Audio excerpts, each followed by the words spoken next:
சபையே, ரொம்ப தூரம் போயிட்ட நீ ரொம்ப தூரம் போயிட்ட அவர் அன்பை விட்டு ரொம்ப தூரம் போயிட்ட. சபையே, ஆதியிலிருந்து அன்பு எங்கே என்று கர்த்தர் கேட்கிறார்.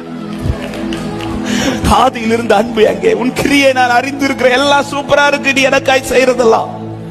But where is your first love? அன்னைக்கு காண்பித்த அன்பு, அன்னைக்கு நீ எனக்காய் காண்பித்த அன்பு எங்கே? உன்னை ரட்சித்த நாளில் நீ எனக்காய் காட்டின அன்பு எங்கே? உன்னை கைப்பிடிச்ச நாளில் நீ எனக்காய் காட்டின அன்பு எங்கே? உனக்கு ஒன்றுமில்லாத நாளில் எனக்காய் நீ காட்டின அன்பு எங்கே? உன் பலவீனத்தின் நாட்களில் நீ எனக்காய் காட்டின அன்பு எங்கே? இன்னைக்கு நான் நிறைய உனக்கு தந்துட்டேனோன்னு கேட்கிறான். இந்த அன்பை விட்டு போறதுக்கு நான் உனக்கு நிறைய செஞ்சுட்டேனோன்னு கேட்கிறா. நான் உனக்கு நிறைய தந்து ஒன்ன தூரப்படுத்திட்டேனோன்னு கேட்கிறா. Where is your first love? அந்த ஆரம்ப அன்பு, ஆதி அன்பு எங்க?